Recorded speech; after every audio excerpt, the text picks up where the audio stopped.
All rise for the Pledge of Allegiance.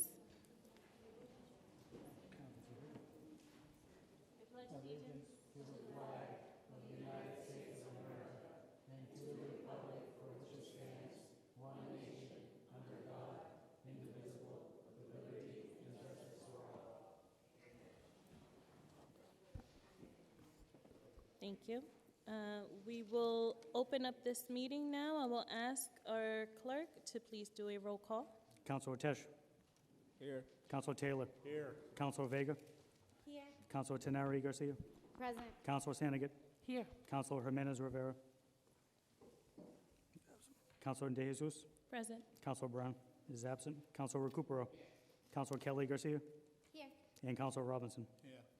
10 members present, 1 absent. You have a quorum. Perfect. We would like to start with the suspension of the rules. Can I have one of my fellow councilors? I'll ask that we suspend the rules at this time. Thank you, Councilor Robinson. I will now give the floor to our Councilor Vega so that she can open up the beautiful ceremony that we have planned for this evening.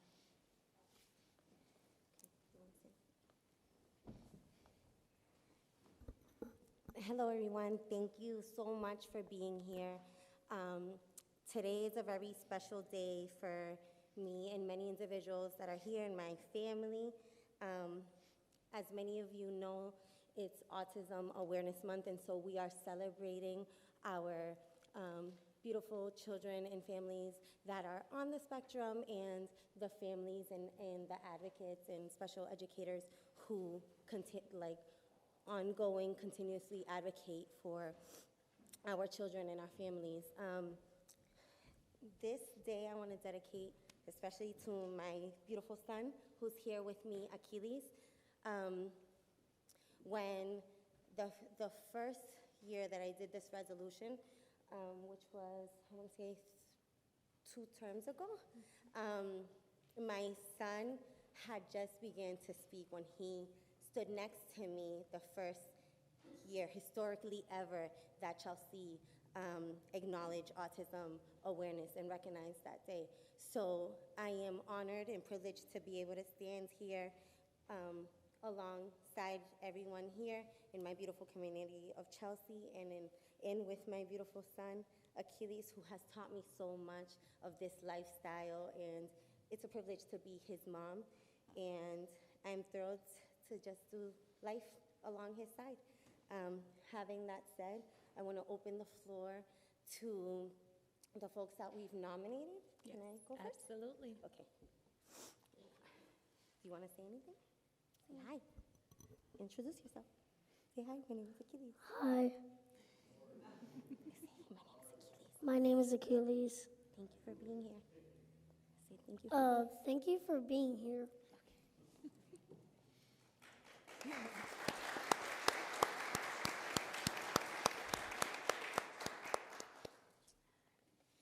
Okay. My first nomination that I want to give is to the special education staff at the Early Learning Center. I see Elaine Ortiz, who's here. I don't know if anyone else from the ELC is here representing, but I would say on a personal level, Elaine and I go way, way back. For those that may know, she was one of my best friends since the 2nd grade. And when my child was in preschool there, she definitely supported me and guided me through the ropes of what it is to be a parent, navigating the system. And I would never forget Elaine, and this is something truly from the bottom of my heart, when you told me, make sure that one of his goals is for him to graduate out of, with general ed, if he has the support systems, so that he can be in an all-inclusive classroom. And I'm thrilled to say that he is, he has all the supports, but he is in a general ed classroom. And yeah.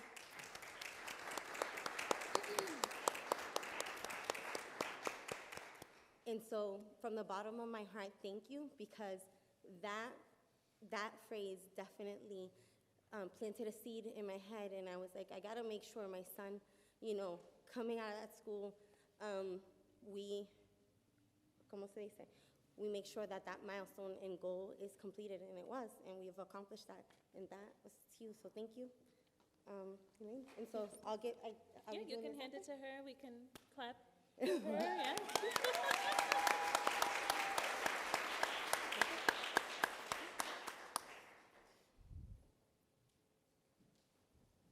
Come on, Achilles, you wanna give it to her? Yay.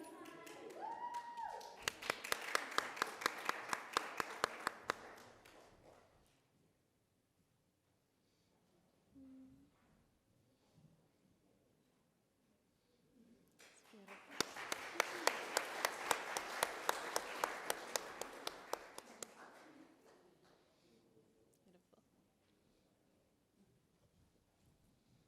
Thank you, Counselor Vega.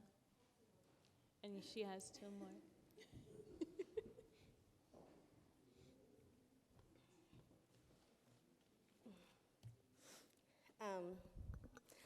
Another one is for a peer that sits alongside with us, who I have the privilege to have as my beautiful cousin, Kelly Garcia, who also is a special ed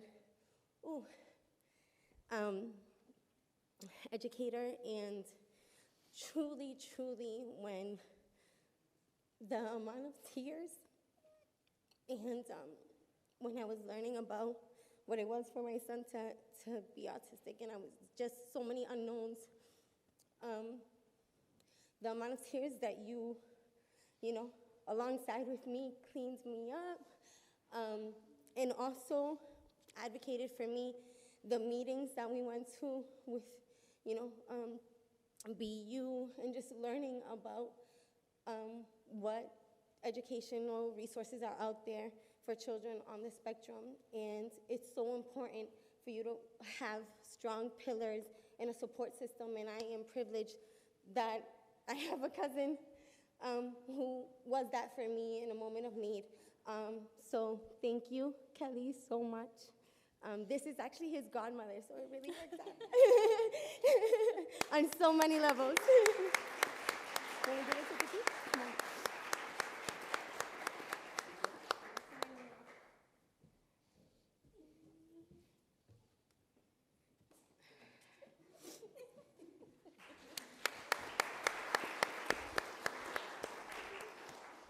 Lastly, let's see the name.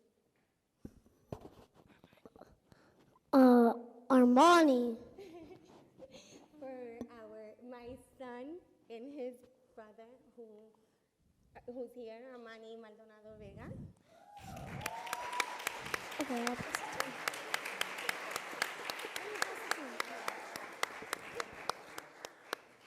Hold on, let me say a couple things. I am super proud of my son, Armani. Who's coming and joining the family up here.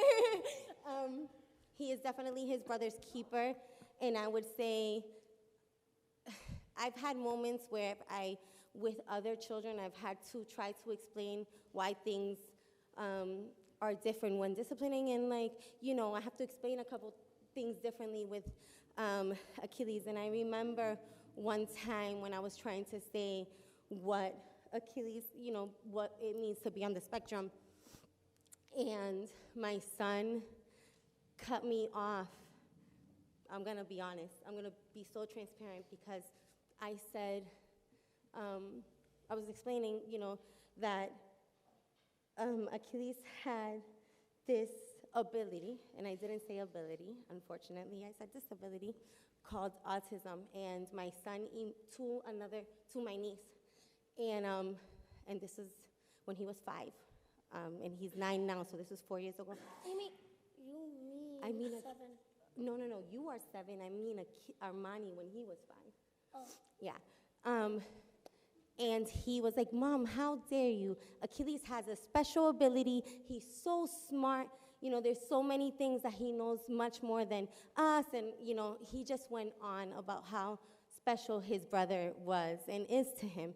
And even most recently, when we were talking about autism awareness and how important this month is to our family, Achilles, you know, said to me, confided in me, and was like, Mommy, you know, we can keep it our little secret. And I'm like, we don't have to. And once again, his brother was there to tell him how special it is for him to be autistic and how lucky we are to have him in our life. So, you know, I am truly honored to be your mom, Armani. You are amazing. And a day like today, I have the honor and privilege to celebrate both of my boys up here. Thank you so much.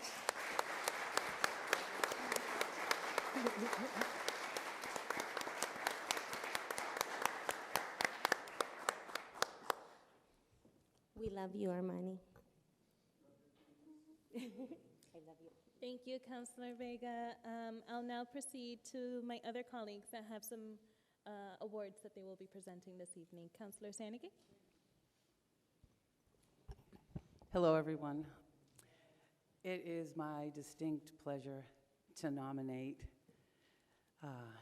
Jonathan Sala and Zuleika Sala for their incredible work with their family. Jonathan and Zuli have 3 children. 2 of their 3 children have autism. And I have never seen a more loving and supporting family. They are so close. They do everything together. They are just champions and so full of love and support and encouragement. You may have seen Jonathan and Zuli out because they work as crossing guards for Chelsea Public Schools. They also work for Chelsea Food Service. But the love and care that they show to their family is unparalleled. Their daughter Zuli is here tonight. Zuli goes to the League School in Walpole. Joshua goes to Chelsea Public Schools. He's at home. He was tired from the Clark Ave Carnival. But honestly, just to see them all together and to see how close they are, it's only a celebration of ability. Never anything else but a celebration of ability.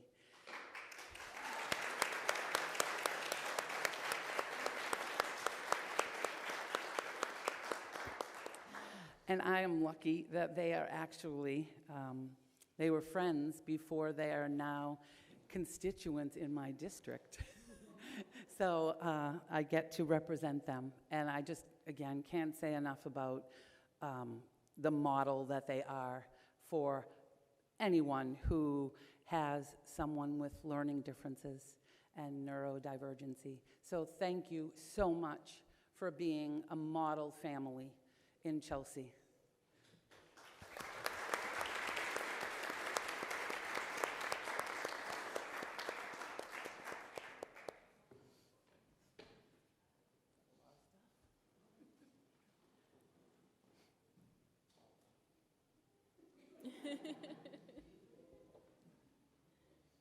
I love the t-shirt.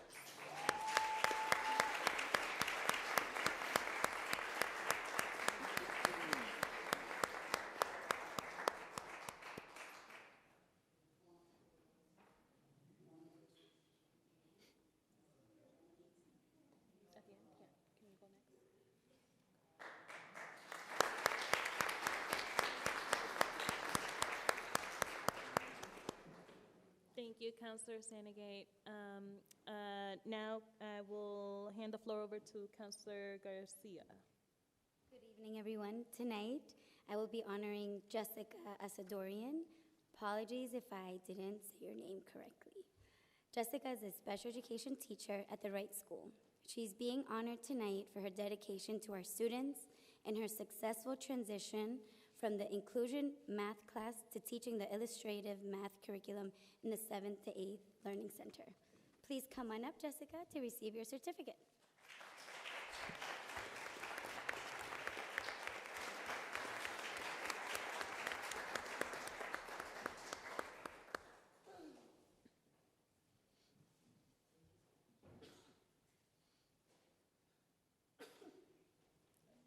Thank you, Counselor Garcia, and,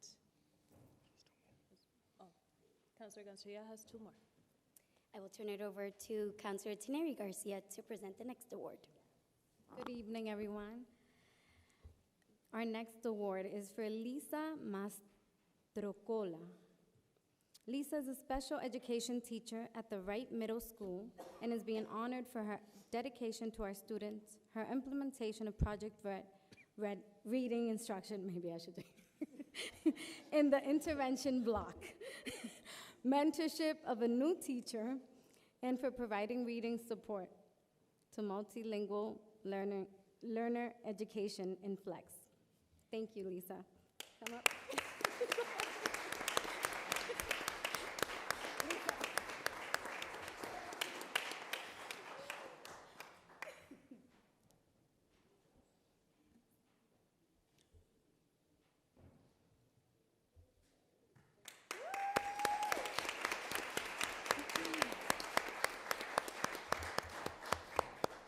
Thank you, Counselor. Now, up next is Counselor Manuel Teshi. Next, we will honor Liliana Serrato Marks. Liliana is a special education teacher at the Wright Middle School, being honored tonight for her dedication to our students and for going above and beyond in supporting a new content teacher in the implementation of the new fish tank curriculum in grade 6 inclusion, while also providing reading intervention with Project Read in grade 6. Liliana, please come up.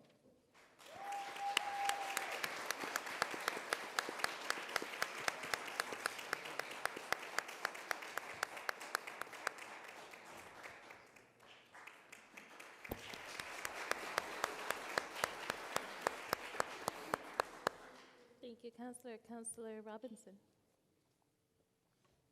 I will take both at the same time, so it's an honor.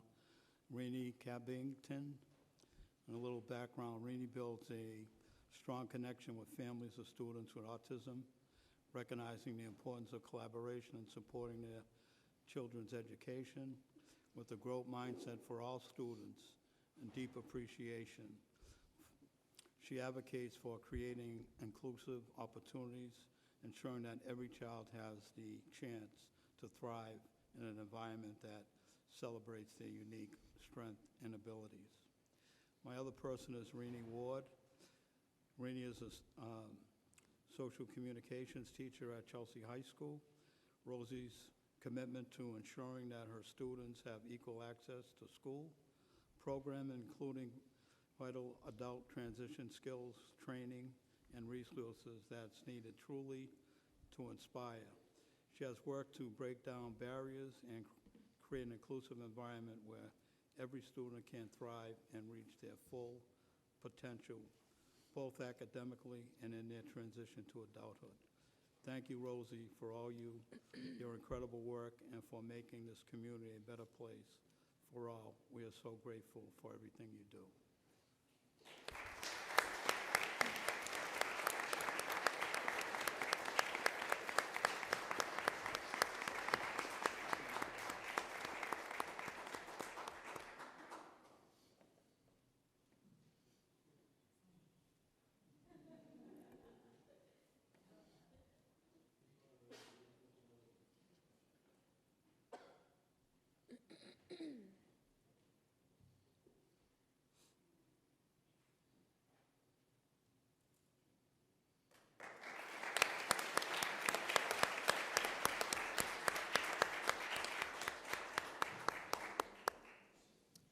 Thank you, Counselor. I want to take a 5-minute break, but before doing that, I just want to give a round of applause to my sister, Counselor Melinda Vega, for organizing this and expanding on it.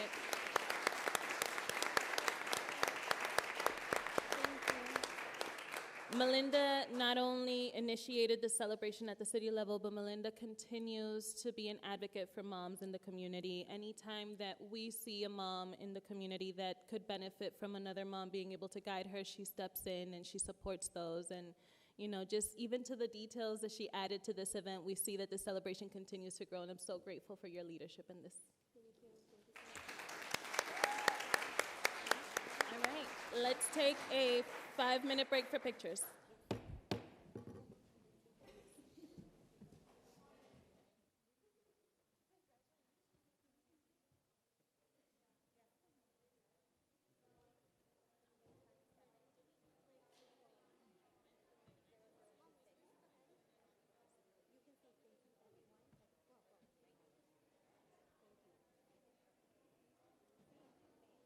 Thank you.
All right, let's continue with our meeting this evening. Thank you, everyone, for participating in the celebrations. Huge shout out again to our counselor, Melinda Vega. Good. All right, yep. Next item on the agenda. Next, we have a resolution introduced by Council President De Jesus and all members of the City Council for Arbor Day. Whereas to commemorate Earth Week, the City of Chelsea partnered with Green Roots, the Tree Board, and other community leaders to highlight the importance of trees and tree canopy cover. And whereas as part of this annual celebration, residents from across Chelsea came together to plant over 50 trees on Jones Avenue, Lambert Avenue, and Sagamore Avenue in Prattville. And whereas tree plantings in the fall and spring have become a regular activity that the whole community looks forward to. And whereas these annual events help to ensure that the City of Chelsea maintains its status as a Tree City USA. And whereas being a Tree City USA gives Chelsea the benefit of having more resources to further enhance the quantity and quality of trees in our city. And whereas the Tree City USA Awards are given by the National Arbor Day Foundation in cooperation with the National Association of State Foresters and the United States Forest Service to recognize environmental improvement and encourage higher levels of tree care throughout the United States. Now therefore be it resolved that the Chelsea City Council recognizes April 26th, 2024 as Arbor Day in the City of Chelsea, acknowledges the efforts of the city's Department of Public Works, the Tree Board, Green Roots, and passionate volunteers throughout the community for their dedication to improving the environmental well-being of Chelsea via the planting of over 50 street trees, and expresses gratitude to those involved for the role they play in ensuring the City of Chelsea continues to secure Tree City USA status. Is there a motion on the floor? Under suspension, if there are no objections. Thank you. Do you wish to speak? No? Any speakers? Okay, thank you, Counselor. Moving on. Next, we have public speaking. Anyone in the public here wish to speak? Yes? No? Yes. Hi, good evening. A little caught off guard. My name is Stacy Smith, and I live here in Chelsea at 62 Grove Street. And this original communication to the council I had presented back in the end of last year, but we were in the transition of a new city manager, so it was brought back to the table the second time. And it's in relation to improper representation of Black history here in Chelsea, Massachusetts. If you do the research and the data, and Blacks have been in our community since we settled 1624. Our founding father, Maverick, was one of Massachusetts' first slave owners here, and he had folks enslaved here. Then if you go throughout the 17th century, you had families like Carrie Bellingham and other families that were also slave owners. Then you come to see somewhat of a Black community thriving. You had churches, you had folks who had small businesses and homes down there, large families, and all of the readings that I've read are the speaking and the language that they use towards the residents was very poor. It was as if they didn't matter or they were not existing down there. And I can say personally that my father comes from 13 children, and his father comes from at least 10 to 12 children. And there's hundreds just from my family that I can say that originated down there in that Walnut Street area. And then the 1908 fire did not burn Walnut Street, however, it was the same kind of district. And the 1973 fire did not also burn all of Walnut Street. KM actually sits in the center of Walnut Street. KM actually sits on Walnut Street and Ash Street. And it's really unfortunate that such a seemed to be up-and-coming, thriving Black neighborhood in Chelsea suffered such catastrophe.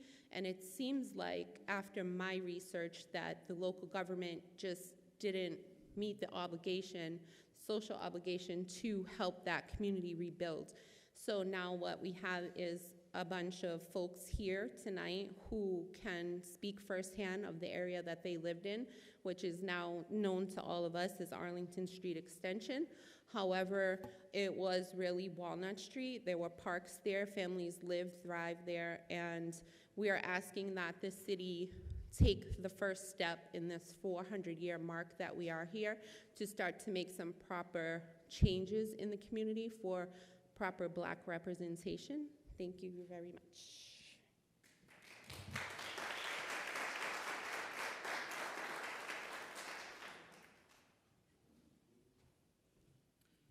Hello, I'm Reverend Dr. George Walter Slayan, and the former pastor of People's AME Church.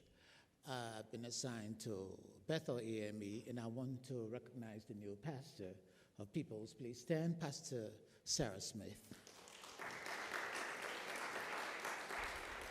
I want to begin this brief presentation by reading a quotation from Dr. King. He says this: "May I stress the need for courage, intelligence, and dedicated leadership.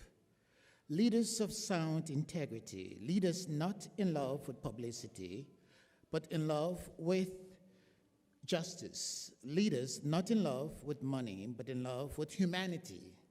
Leaders who can subject their particular egos to the greatness of the cause." There is a necessity, if you don't mind, for the recognition of what is on the table. If possible, the changing of the name from Arlington back to what it was, Walnut, because Walnut embodied a particular existential experience of people who have been in Chelsea for several centuries, so to speak. Okay. Again, if you take, for instance, the church was established 1877, but prior to 1877, black people were here as slaves. And to the extent to which you had famous black liberators coming to visit Chelsea as well. Chelsea is very historical. And of course, we do recognize the fact that you've got other groups that have been in Chelsea as well. Native Americans were in Chelsea, so we recognize that as well. But we want to put our voices together to appeal to this august body to recognize the need for that change. And if at all that change is possible, it will embody it within the 400 years celebration of this wonderful, wonderful city. It will embody the spirit of unity and the spirit of collaboration, togetherness that we all are striving for. So on that note, I want to say thank you, and we look forward to your support, your humanitarian support in making this possible. God bless you.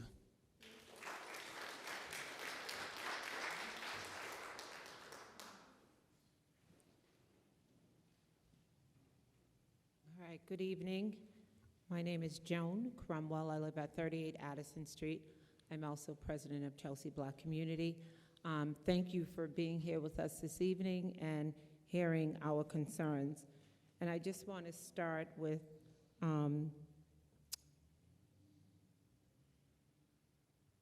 the request to have Walnut Street renamed back to Walnut Street. It's now the Arlington Street extension. Makes no sense at all, doesn't even connect with Arlington Street. So just want to request that it be renamed back to its original name of Walnut Street, where there's so much richness and history and memories and culture there. I want to start with a generation that ignores history, has no past and no future. We cannot afford to ignore our history. Too much of our history has been paved over through urban renewal, gentrification, or has been either not identified or unacknowledged.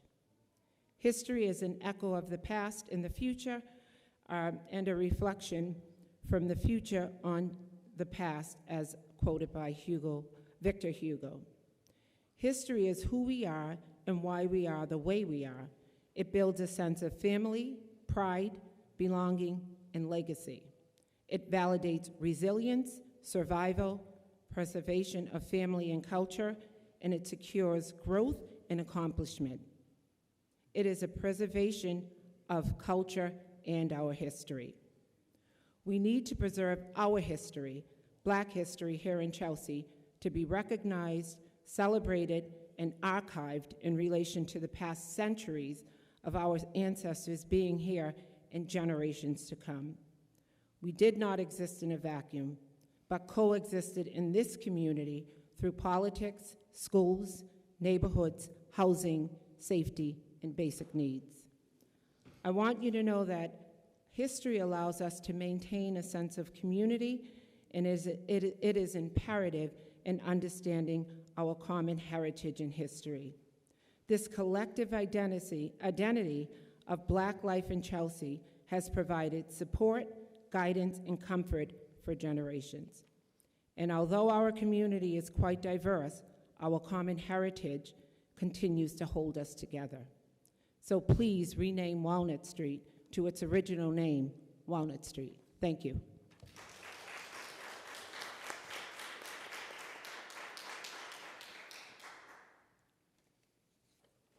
Okay, seeing no other speakers, we are closing our public speaking portion for this evening. Moving on to approval of the minutes. We have approval of the minutes of the regular special meeting of the City Council dated March 28th, 2024. Is there a motion on the ground? Accept and file the minutes under suspension if there are no objections. Thank you, Counselor. Next, we have approval of the minutes of the regular meeting dated April 1st, 2024. Accept and file the under suspension if there are no objections. Thank you, Counselor. Moving on to communications from the City Manager. We have a communication received from the city manager requesting the naming of the newly acquired open space adjacent to the Chelsea Street Bridge.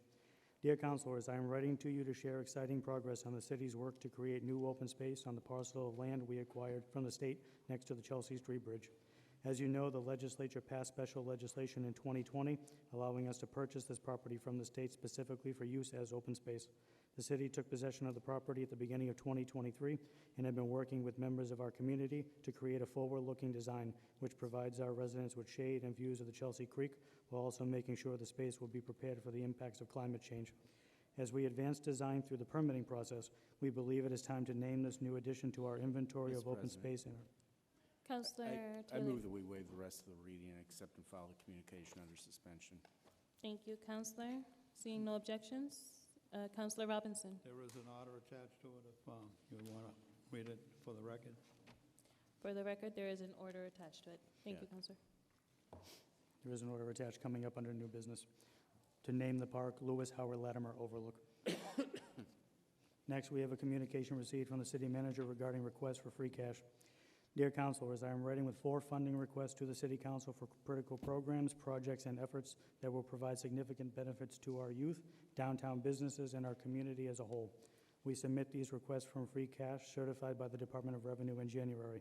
As a reminder, the Massachusetts Department of Revenue certified free cash for the city at the close of fiscal year 2023 as follows. General Fund, $20,227,777. Sewer Enterprise Fund, $4,364,082. Counselor Teshi.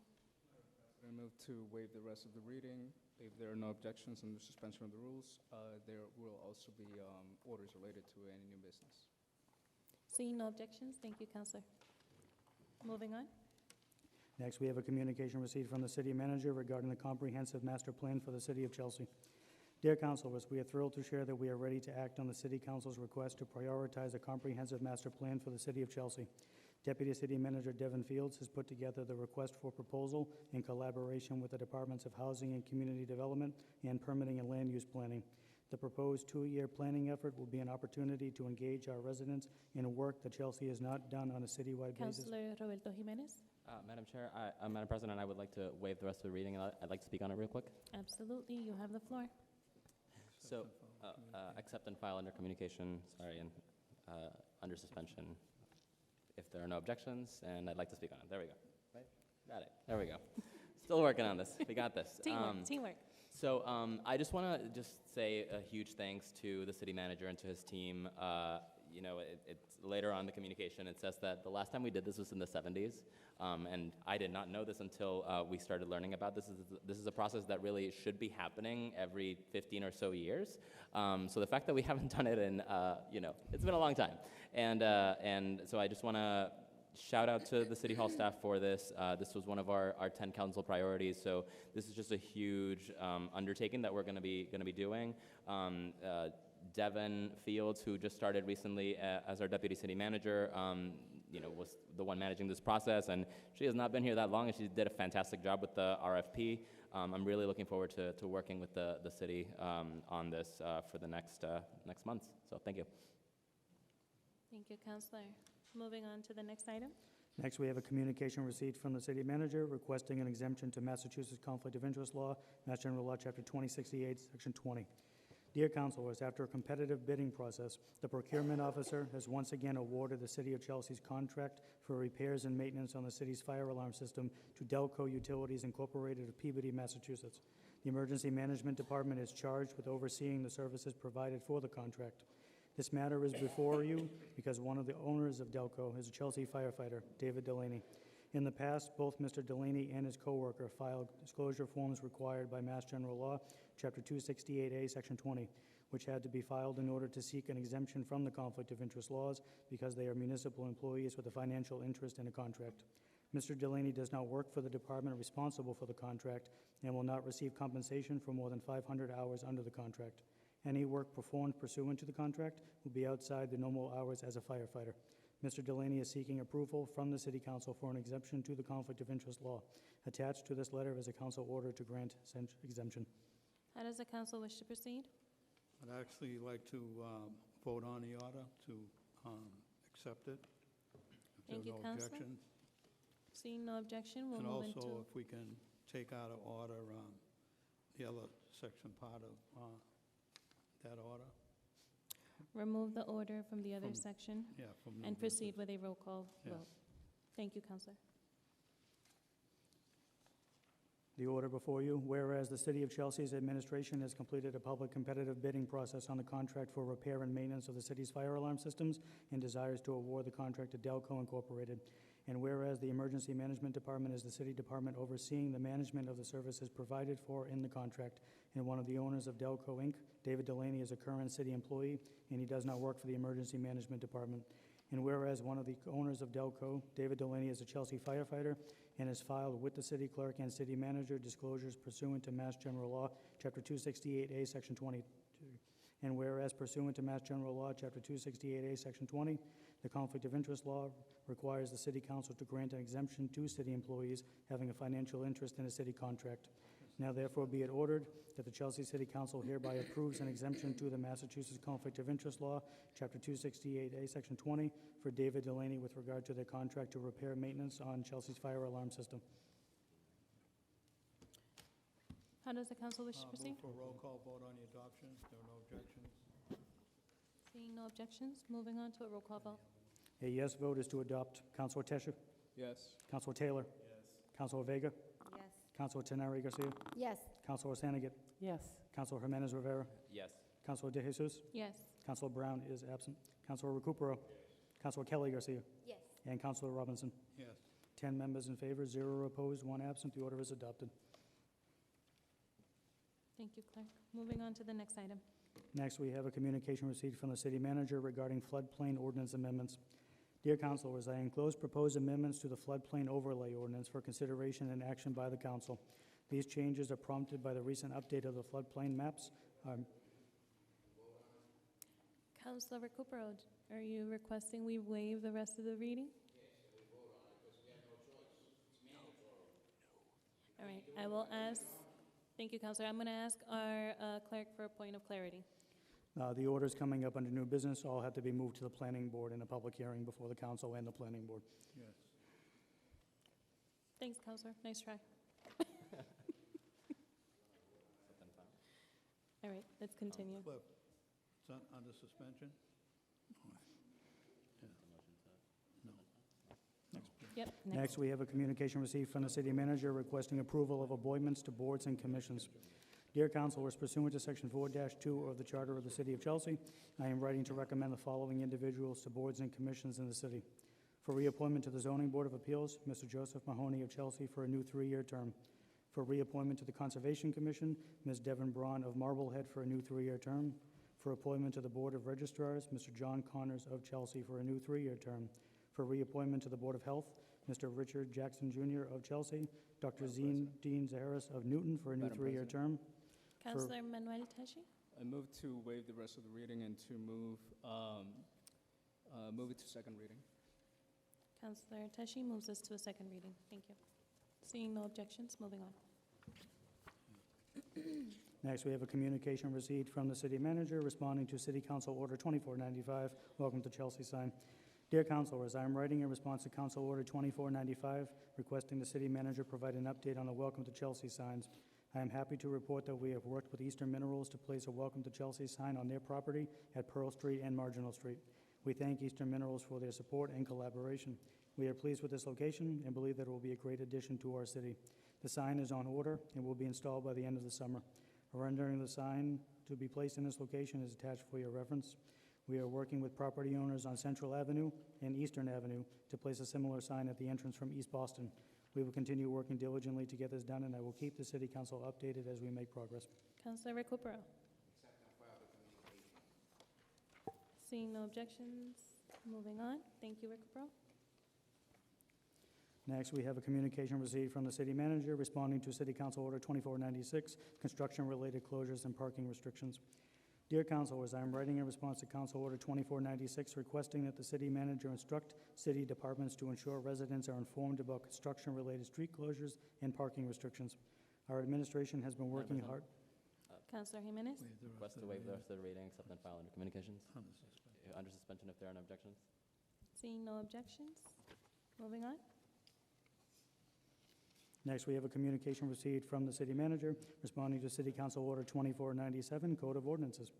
Dear councilors, I am writing in response to Council Order 2497 requesting that the city manager provide the city council with the exact language in the Code of Ordinances that stipulates homeowners are responsible for costs incurred for private sewer lines.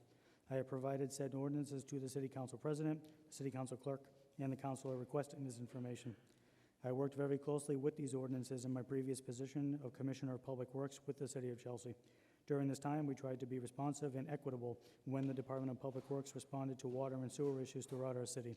Our current ordinances clearly outline the responsibilities of property owners when it comes to water and sewer services. They are outlined in Section 30-37, Servicing of and Application for System Service. The older version of the ordinances are consistent with these responsibilities. These are in Section 6-70, Installation, Ownership, and Maintenance of Service pipe. Councilor Recupero, seeing no objections, you have the floor. This was an order that I put in before the sewer and the pipe system, that the ordinance was changed. Here it says the older version of the ordinance is consistent with the responsibility of Section 7 installed of the new ownership. Part of that, we got to explain to the people. The city is responsible for your water pipe from after the main to the center. The people are not responsible for that. It's the city responsible for that. The sewer pipe, I don't know. They say the people are responsible, but the homeowners are responsible. But I'm going to try to see if there's something we can do to help the poor homeowners that happened to. Because I know an older woman that it happened to, and she had to spend $30,000 to fix it. Well, you know, we have funds, which is the Water Enterprise Fund. There must be some type of solution we can have to help out the poor homeowners that are here.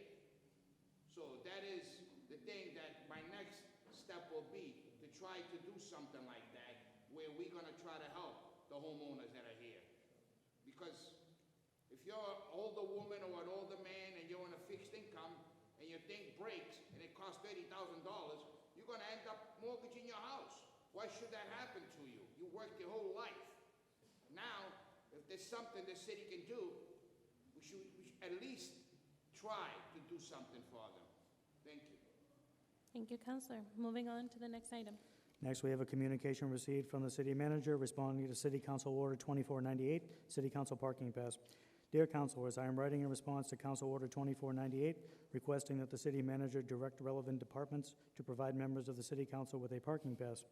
I have reviewed this request with our city clerk and city solicitor. We recommend that the request of such a new parking pass dedicated to councilors be sent to the Traffic and Parking Commission for consideration. And Councilor Recupero is waiving the rest of the reading. Do you have a motion, Councilor? No, I have no motion. Just want to speak on it. Yeah. Can you attach it to a motion for me, please? Make a motion to Accept and What can file? we do? It's got to go to the parking commission, so what motion can I make? Accept and Take file? it out of the parking commission and send it? No. Accept and file the communication Thank I'd you. like to speak on. Thank you, Counselor. You have the floor. So this is something that we all agree it should happen, but it doesn't happen because we can't, it does not happen, even though we want it to happen. It's not up to us. And that's what the people outside have to understand. Anything that has to do with parking and traffic, councilors have no say. They can't say anything. It goes to the parking and traffic. So you can call the councilors, any councilor, district councilor, a large councilor, they really can't help you. It's the only branch that I don't understand how, if we are elected officials and someone comes to you and you're supposed to help them, but then you cannot help them. It's the only branch of government where a lower body tells a higher body what to do. And this is what's happening here. What I mean by that is that we are the higher body. We are the elected official. They are a board appointed. But yet, they can tell the elected officials, we're not going to do it. And there's nothing we can do about it. And that is wrong. It should be where you advise us and the elected officials at the end make the decision. It's not that way when it comes to parking. With anything that has to do with parking, it is not. So maybe it's time that we change the way the parking operates. It should operate that it should be equal. As many people on the parking commission as there is city officials. Now, there's more city officials than there is people. So, you're never gonna win. They're gonna dictate and tell you how to do it all. And maybe this council will change that, where it's not gonna be where they dictate and say, this is what it is, and there's no two ways about it. Maybe it's time, and I believe it is time. It's got nothing to do with us getting a sticker or whatever it is. It has to do with if the whole body of the council sends you something and says, this is what we want, you should follow what we want, because we are the voice of the people. If you don't follow what we tell you to do, then what is the point of having us? I could see if one guy says, okay, but if everybody here agrees, then it should be followed. Thank you. Thank you, Counselor. Moving on to the next item. Next, we have a communication received from the city manager responding to Council Order 24-100, naming the Washington Avenue overpass. Dear councilors, I am writing a response to Council Order 2400, requesting that the city manager name... Councilor Recupero? Waive the rest of the reading and accept and file the communication. Seeing no objections, waiving the rest of the reading. Moving on to communications and petitions to the council. First, we have a communication received from Chelsea resident Stacy Smith requesting the city rename Arlington Street Extension as Walnut Street. Good afternoon, council. My name is Stacy Smith, and I'm a fifth-generation... Councilor Jimenez? I'd like to waive the rest of the reading and accept and file under communication, under suspension. If there are no objections, then I would like to speak on it. You have the floor. I just want to, first of all, say thank you to Stacy for this communication, as well as what you said up at the podium during public speaking, as well as to everybody who came today in support of this. I know that you've been working a lot on research to make sure that we can lift up the stories of the people of our city, our Black residents over the years. So I just want to thank you for all that you're doing on that. And I'm very excited to continue moving this forward so that we can rename the city, the street, make sure that it is contiguous, because as you said, Arlington Street Extension, not actually connected to Arlington Street. That doesn't quite make sense to me. So just want to say thank you for what you're doing, and I'll leave it at that for now. Thank you. And before moving on to Councilor Robinson, I just want to clarify with Councilor Jimenez, this will be transferred over to the city manager for further. The communication? Yes. Okay. So accept and file and send to the city manager? Send to the city manager. Great. Thank you. Thank Under you. suspension. Councilor Robinson. Well, that's what I was going to say, that it's going to be referred to the city manager. The city manager will send a communication back to us at the next meeting, and we would vote on it. Where CAM is, it was originally the Cary School, and then it became Cary Park. So that part of Walnut Street got shut off by the urban renewal redistricting piece, and that's some unknown reason why they came up with Arlington Street Extension.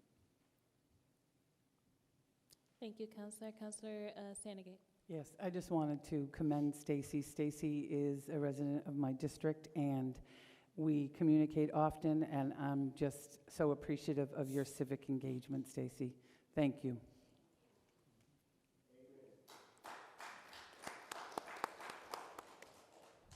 Okay, seeing no further comments, we'll move on to the next item. We have a communication received from the Assistant Parking Clerk regarding the agenda items approved at the April 2nd, 2024 meeting of the Traffic and Parking Commission. How does the council wish to proceed? Accept and file a communication under suspension if there are no objections. Seeing no objections, moving on to the next item. Next, we have a communication received from City Solicitor Cheryl Watson Fisher regarding the repeal of Section 34-158C2 of the zoning ordinance. Dear councilors, the city's zoning ordinance's Section 34-158C2 currently prohibits marijuana retailers from operating between the hours of 9 p.m. and 9 a.m. Madam President, Councilor Jimenez? I'd like to waive the reading and accept and file under communications if there are no objections, and there is a new business. This will be coming up under new business. Thank you, Councilor. Seeing no objections, moving on. Next, we have a communication received from Councilor Kelly Garcia, delegate to the school committee, reporting Chelsea Public Schools indicators of success from March 2024. Councilor Garcia, you have the floor. Thank you. Hey, team. I'd like to, as I do every month, report our monthly indicators of success. They are a little hard to read, so I will resend them via email. Good night, everyone. Good night. Good night. Good to see you. Great. So can I get to the next one? You can get to the next one after you give us a motion to file and accept. Motion to file and accept and file. No objections. No, if there are no objections. Awesome. Next. Next, yes. Great, awesome. Okay, so team, in front of you, you have a PowerPoint. Chelsea, there are two programs within our school district that is in need or are in need of space. So we have the Chelsea Opportunity Academy. And if you are not familiar, the Chelsea Opportunity Academy is Chelsea's first ever alternative high school that lives within Chelsea High School. It has lived in Chelsea High School since 2018, and we are growing, and so we are in need of space for this program. Throughout the PowerPoint, you'll see the benefits and what exactly the needs are, and so I won't be redundant and repeat it, but I just wanted to highlight the wonderful work that the Chelsea Opportunity Academy is doing to support our students that need a little bit of love, and that the traditional public school system is not fit for them, and that's okay, right? And so our job is to support every single student regardless of their academic journey. So that's one. And then the other program is the Intergenerational Literacy Program, which lives in the ELC, and it is a program that provides classes in English for speakers of other languages and adult basic education. So adults in our community that need support in getting the HiSET, otherwise, or GED. And that program has a wait list of 757 adults. And so if we were able to find a big space, and I see later on Ms. Councilor Robinson suggested St. Rose, which we'll get into, I think that's a great idea. We are in need of brainstorming, working together, working with our city manager, working with our superintendent to figure out where can these programs live within our district. And so that is it for me. Thank you. Thank you, Councilor. And just for the record, Councilor Garcia just did communications for both item 24C30 and 24C31. Perfect. Moving on now. Thank you, Councilor. Moving on to... Madam President, Councilor Robinson is teaching me how to do things in better order. So I wanted to see if we could move up item 20, the first order in new business, 24Z5, the ordinance on the marijuana ordinance, if we could move it out of order under suspension if there are no objections. I don't see why not. No objections there. Absolutely. And, I'd like to move that for a roll call vote. And I'd like to, no roll call vote? Clerk, any suggestions? 24Z5, the marijuana ordinance, Yes. moves Or- to a planning board and public hearing. Planning or license, or? Planning board and Okay. public hearing. Okay, so I'd like to refer it to the planning board, and I'd like to speak on it. There we go. You have the floor. Great.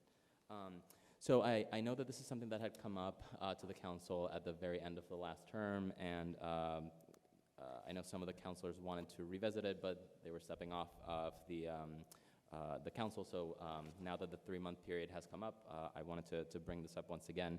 I want to say thank you to Councilor Vido, who I know had been working with the Harbor House Collective on their petition to the licensing board to extend the hours, which was then limited by this ordinance that we are now discussing. Also want to just give a quick shout out to Mr. Richard Sue, who's here. He's the Chief Compliance Officer for the Harbor House Collective. He intended to speak during public comment, but thought that it was only for the one specific topic. So apologies, Mr. Sue, but I just want the council to know that if you have any questions about any of this from the vendor and the business side, you can always reach out to Mr. Sue. And also, I think the important thing for me here is that licensing board should be able to manage the process for hours for these businesses. We allow liquor stores to sell alcohol after 9 p.m. We allow restaurants to serve liquor after 9 p.m. It makes no sense to me that we are regulating the hours of these businesses differently. And so if there are specific reasons why one specific business we might not want them to open past 9, that's fine, but that should be up for the licensing board to determine. So that's why I will be supporting this as the process moves through, and I just want to make sure that we are as informed as we can be about this business, the impact on the community, as well as how we can best make sure that our residents have access to the either medical marijuana or recreational, whatever they are allowed to under the law. So thank you. Thank you, Councillor. And is it Mr. Sue? Thank you for being here. If you have any communication that you'd like to share with us, please email us, and we'd be happy to catch that. Thank you. Okay, moving on now to committee reports. Still have one more. We still have one more. We have a communication received from Tuck Willis, Chairman of the Planning Board, regarding a proposed zoning amendment relating to tattoo shops and other body art and body piercing establishments. Dear Councilor De Jesus, I enclose a new proposed zoning amendment as it relates to tattoo shops and other body art and body piercing establishments for consideration by the council. At present, such use requires a special permit and needs to go through the zoning process. The Planning Board feels that it is unnecessary for such a use to be allowed by special permit and wants to expand the number of districts it can be allowed in by right. There are a few changes associated with this amendment. They include providing definitions for the terms body art establishments, and body piercing, allowing such uses to be allowed by right in more zoning districts, including retail business. Madam President, I'd like to waive the rest of the reading and accept and file under communication if there are no objections. Seeing no objections, Councillor Robinson? I have a question, actually, and John Sandy can take it back to them. I just want to know who's our agent that is going to be actually giving the okay on the tattoo parlors. I know that when Louis Prado was here, he was the agent. I don't know what his qualifications were to be the agent, and where does that stand presently for us? Sorry, will you please just suspend the rules so that we can... Oh, we can suspend the rules and hear from John DePriest. Thank you, Councillor. So it's the Board of Health that actually licenses the tattoo parlors and the body piercing, body art establishments.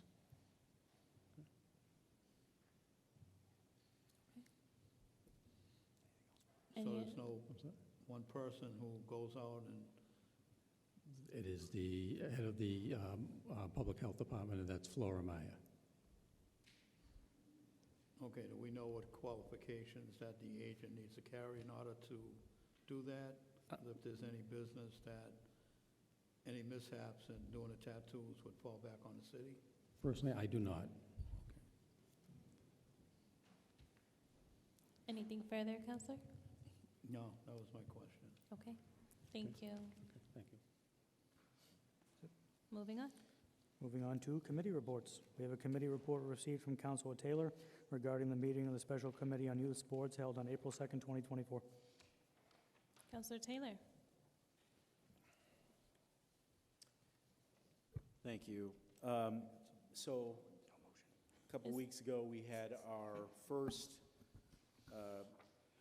committee meeting on how we are going to revamp Chelsea youth sports. I actually thought it was a very productive meeting. We had members from the community, members from the city, some of the people that ran the leagues, and I think there was pretty much a consensus regarding the need to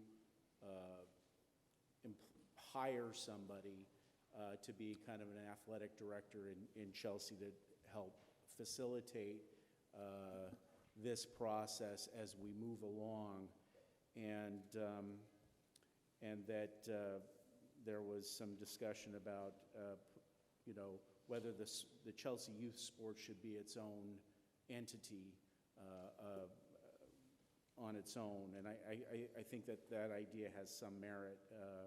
There's a lot to handle. There's a lot of coordination that goes along, and we don't want to saddle one department with too much stuff, so that we can make sure everything goes according to plan, and that the lights are on when they need to be on, and people have access to the fields when they need them.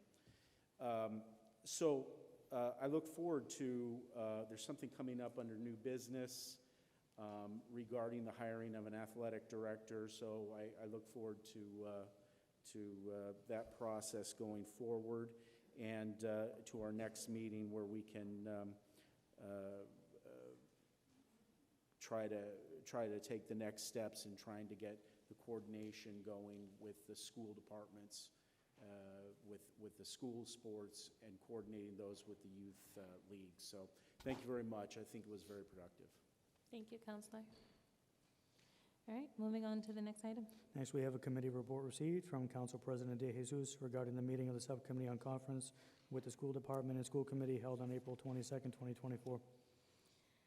We'll ask one of my colleagues to please proceed with a motion, as this meeting was televised. Seeing no objections, moving on. Next, we move on to second readings. We have a communication received from the City Manager requesting approval of appointment of Ms. Carrie Williams to the Chelsea Disability Commission, being read for the second time. Is there a motion on the floor? Ask for a roll call vote on the adoption. If there are no objections. Seeing no objection, moving on to a roll call vote. A yes vote is to adopt. Councilor Tesher. Yes. Councilor Taylor. Yes. Councilor Vega. Yes. Councilor Teneri Garcia. Yes. Councilor Sanigat. Yes. Councilor Jimenez Rivera. Yes. Councilor De Jesus. Yes. Councilor Brown is absent. Councilor Recupero. Councilor Kelly Garcia. Yes. And Councilor Robinson. Yes. 10 in favor, 0 opposed, 1 absent. The appointment is approved. All right, moving forward. Next, we have a communication received from the City Manager requesting approval of appointments to the Women's Commission, being read for the second time. Dear Councilors, pursuant to Section 4-2 of the Charter of the City of Chelsea, Councilor Manuel Teshi. I move to waive the rest of the reading and move for a roll call vote on the adoption of the appointments. Can we just name just quickly name the people? Okay. I see that we are waiving the reading and just naming the folks that are going to be admitted into the commission. Okay. Moving on to a roll call vote. the names of the appointees are as follows: Jenny Malguzio, Emily Chadbourne, Cheyenne Portillo, Lourdes Alvarez, Deborah Washington, and Zaida Ismatul Oliva, and Kelly Lourdes. Roll call vote is to adopt. Councilor Tesher. Yes. Councilor Taylor. Yes. Councilor Vega. Yes. Councilor Teneri Garcia. Yes. Councilor Sanigat. Councilor Jimenez Rivera. Yes. Councilor De Jesus. Yes. Councilor Brown absent. Councilor Recupero. Councilor Kelly Garcia. Yes. And Councilor Robinson. Yes. 10 in favor, 0 opposed, 1 absent. The appointments are approved. Moving on to new business. First order of new business was taken out of order. We move on to the next item under new business, order introduced by Council President De Jesus. Whereas the Chelsea zoning ordinance has no use category for body art, body piercing, or tattooing, and whereas in lieu of such a use category, the use is considered The President. Councilor Jimenez. I'd like to waive the rest of the reading and move to adopt under roll call vote. No? Planning board. Say it again? Planning board and public hearing. Refer to planning board Okay, A public hearing. and a public hearing. okay, Um, seeing no objections? Yeah. Thank you. Perfect. Thank you, Counselor. Moving on. Next, we have an order introduced by Council President De Jesus. Whereas the Federal Emergency Management Agency amended the city's floodplain maps in 2016, and whereas the City of Chelsea adopted a floodplain ordinance in 2016, and whereas FEMA has recently amended the floodplain maps and developed a new model floodplain ordinance designed to further avoid the negative impacts and costs of flooding in the region, and whereas the city is obligated to amend this floodplain ordinance to comply with the new model ordinance. And now, whereas the Chelsea City Council, after due notice, public hearing, and deliberation, finds that the amendments to... Counselor Robinson. Yeah, if we can waive the rest of the meeting, and if we can suspend the rules and have John address the board. If there are no objections. I think he meant waive the reading. I'm still good for the rest of the meeting. Huh? You said waive the rest of the meeting. Oh. We Still will here. be waiving the rest of the reading. Thank you, Counselor. Oh, you could have voted on it. No, we got business to do. Okay. Any So- questions? I'm sorry, do you want me to respond to questions, or you just want me to? Counselor, do you have any questions? I don't have any. I thought some members had questions. Ask Mr. Recupero.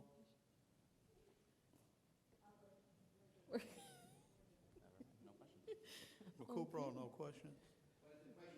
Do you have questions? Yeah. Tattoo. FEMA. FEMA. No, the flood ban. Sorry. Flood. Floodplain district. The flood district. Floodplain district. See if the thing ain't working. What you say? Floodplain. Oh, the floodplain? Yeah. Yeah, that was my question. There's no question on the floodplain. Perfect. Let's move right along All then. right, thank you. Well, seeing no, thank you, John. All right, thank you. Thank you, John. Thank you, Counselor. All right. Next item. Next, we have an order. It's being referred to the planning board. Yes. A public hearing. Thank you. Thank you, City Manager.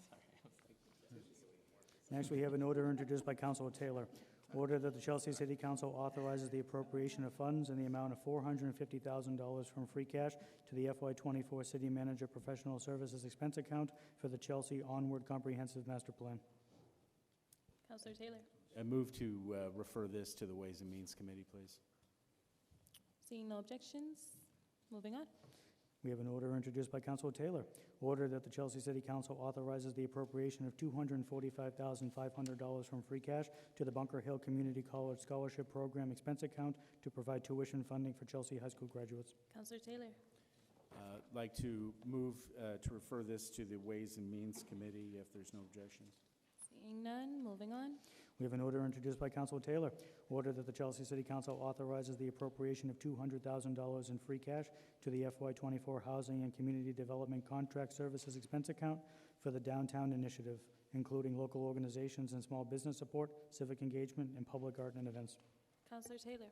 Like to move this to the Ways and Means Committee if there's no objection. Seeing none, moving right along. We have an order introduced by Councilor Taylor.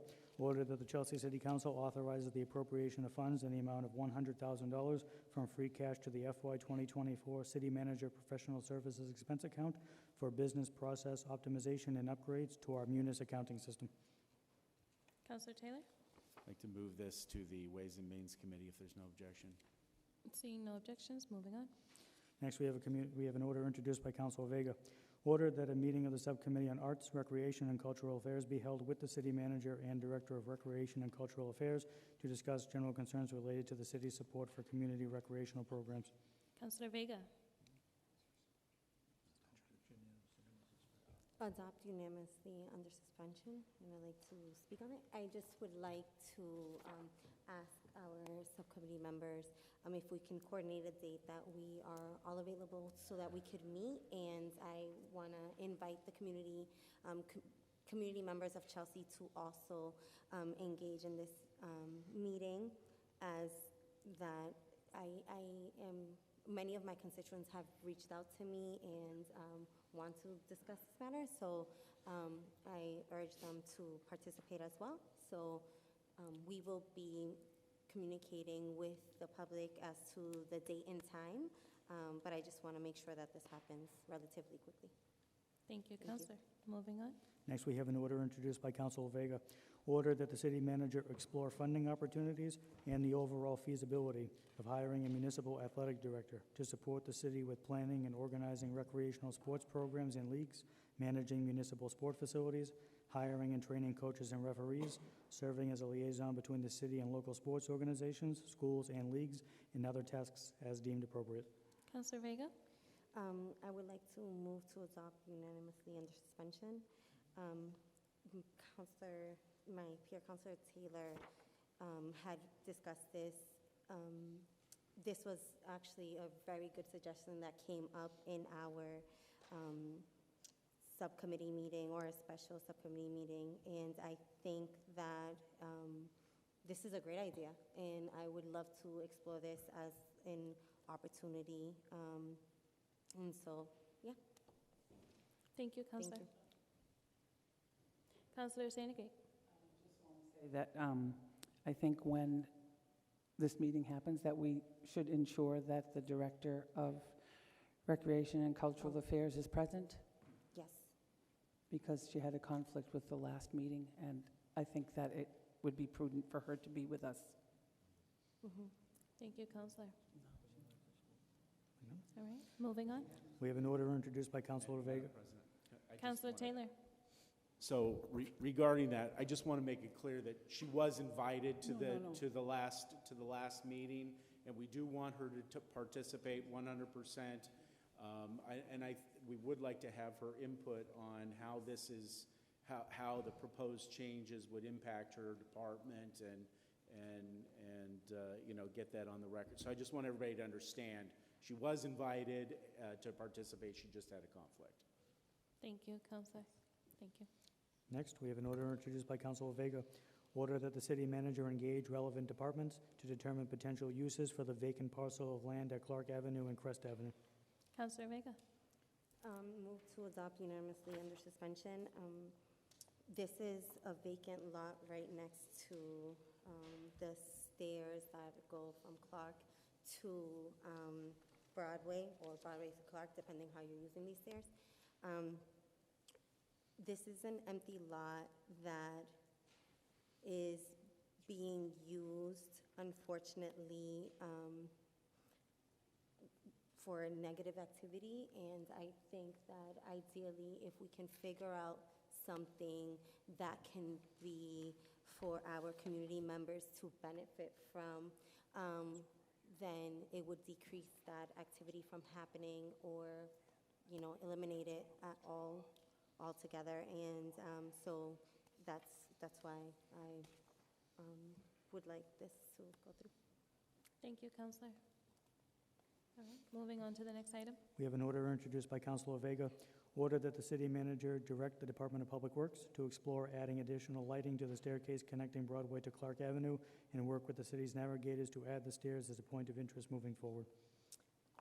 Counselor Vega? Move to adopt unanimously under suspension, and I'd like to speak on it. You have the floor.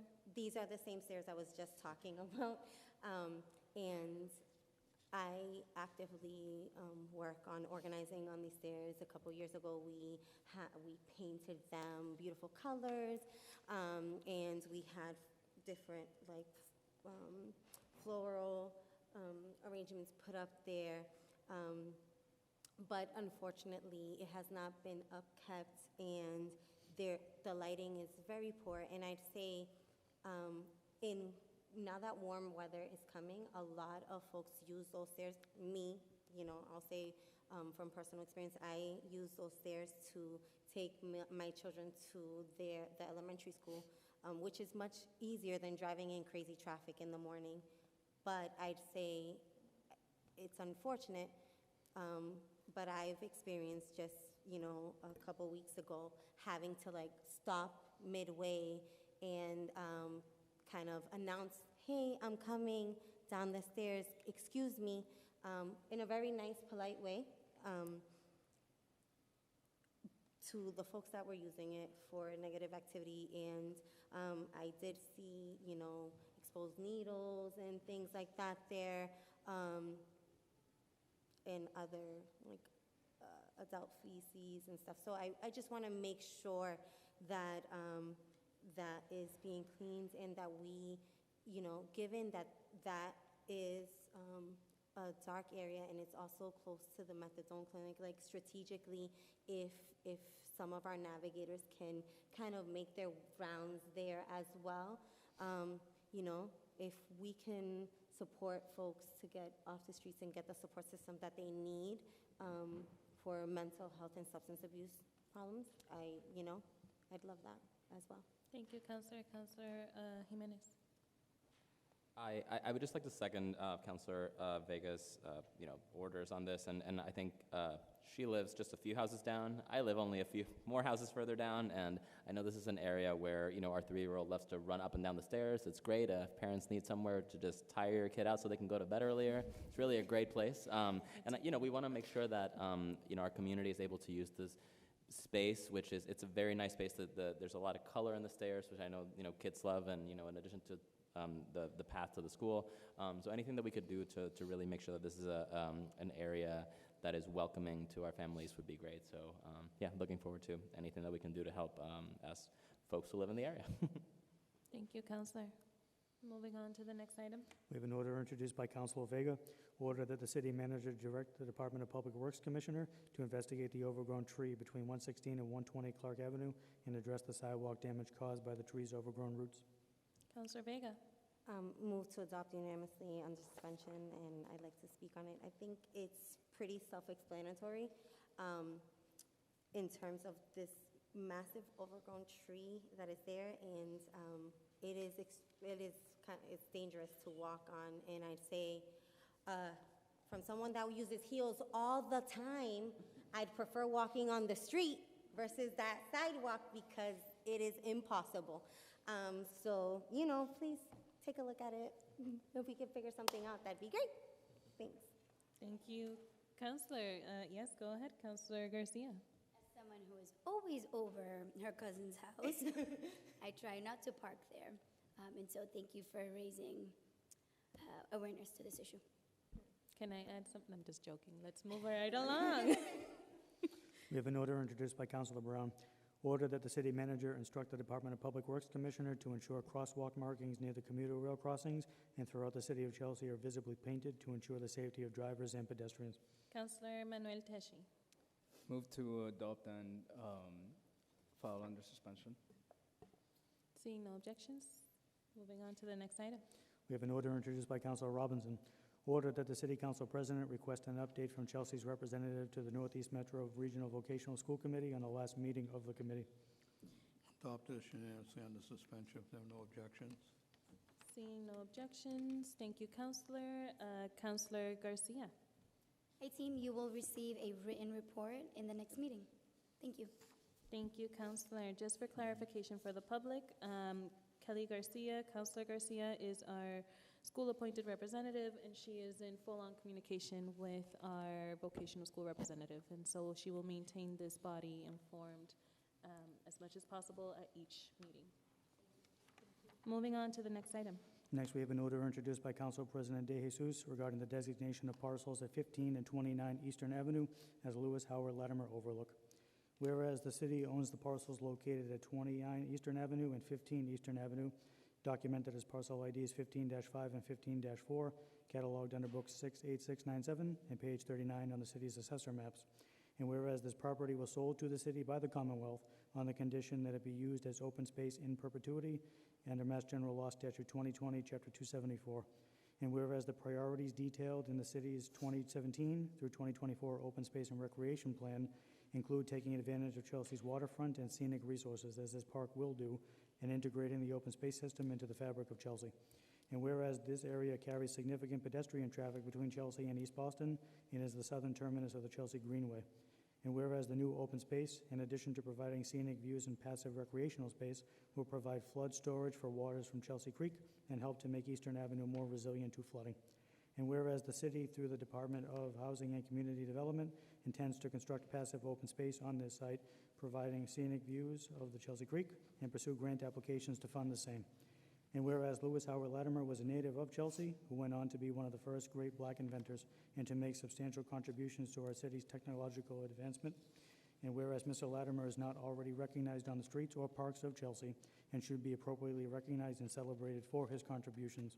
Now therefore be it ordered that by this vote, the Chelsea City Council names the parcels at 15 and 29 Eastern Avenue, Lewis Howard Latimer Overlook, and directs the city manager to take any and all necessary action to advance the creation of passive open space at this site. We'll ask my colleagues to proceed with a motion. I'd ask for a roll call vote on the adoption, and just for a little history, this has been in the works since Guy Sanagate was the city manager. Thank you, Counselor. Thank you for sharing. Yes, there were some amendments that were, for the public, there were amendments that were brought up at the last council meeting, and so that's what we are addressing now. That's right. Okay. Thank you, Counselor. Well, the council couldn't offer the amendments, that's why I had to go back to the city manager to redo it.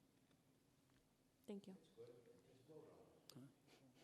Let's proceed to the next item on the agenda. Roll call vote. Oh, roll call vote. My apologies. A yes vote is to adopt. Councilor Tesh. Yes. Councilor Taylor. Yes. Councilor Vega. Yes. Councilor Teneri Garcia. Absent. Councilor Sanigat. Yes. Councilor Jimenez Rivera. Yes. Councilor De Jesus. Yes. Councilor Brown. Absent. Councilor Recupero. Councilor Kelly Garcia. Yes. And Councilor Robinson. Yes. 9 members in favor, 0 opposed, 2 absent.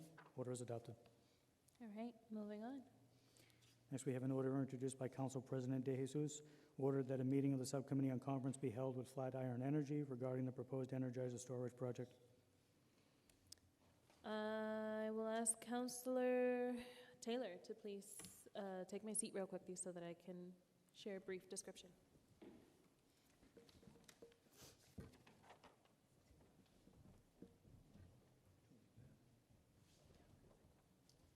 Okay, so I have been meeting, I would like to proceed to accept and file if no objections, and I'd like to speak on it.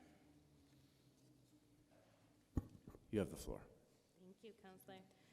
So I have been meeting with John from the Flatiron Group, and we have been having some great conversations.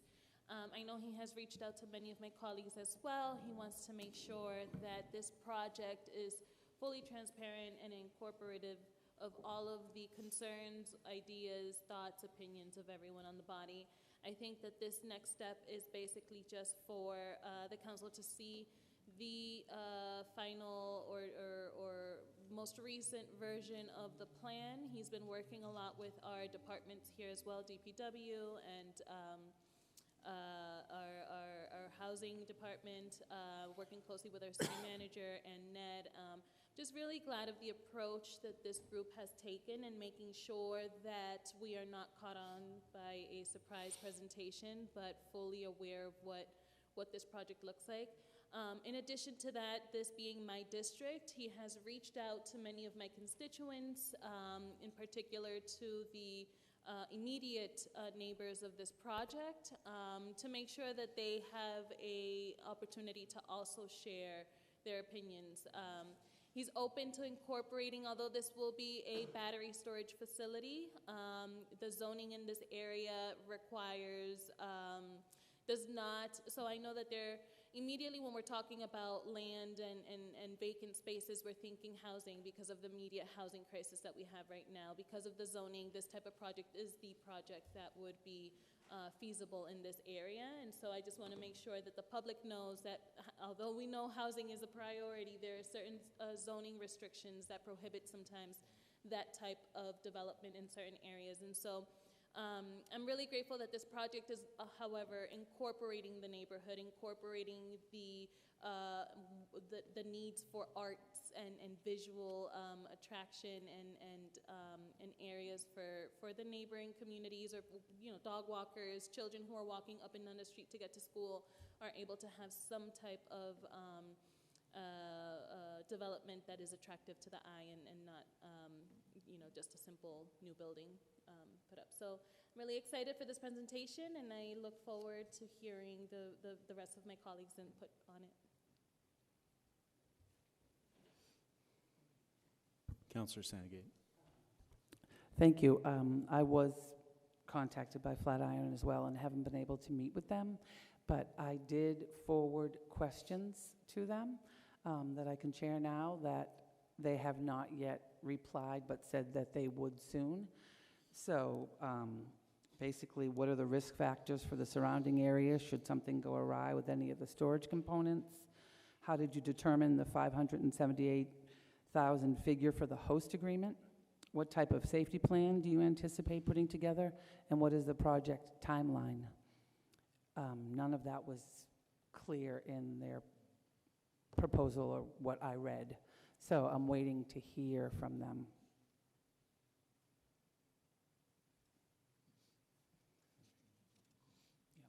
Next order of business. Next, we have an order introduced by Councilor Recupero. Order that the city manager provide the city council an accounting of the funds appropriated by the city for the storefront improvement program, specifically how much money was expended, what businesses received funds, and what the funds were utilized for by each recipient. I'd like to adopt the suspensions and objections, just like to speak on it. You have the floor. I know that we're giving money again to fix these stores, right? But Broadway doesn't look any better than it did before. So I would like to know exactly who got this money and how, what is the process? Is it harder? Some stores got it, but maybe we should do more. Or more people should be able to get more funds to fix it. Look at BD's. You look at it, it looks like it's really bad. I know. I want to make the process easier for business to get it and fix it even faster, if it's possible. Thank you. Huh?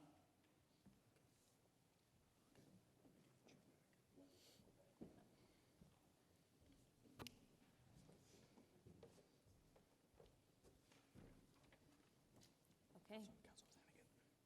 Councilor Sanagate.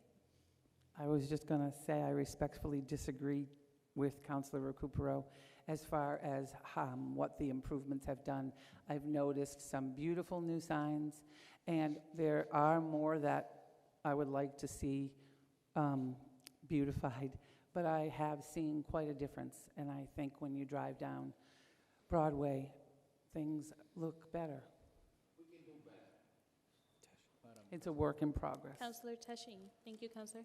As somebody who walks daily down Broadway, I will say definitely there has been a tremendous improvement. I like seeing the new signs. I like to see the ones that, the people that got it.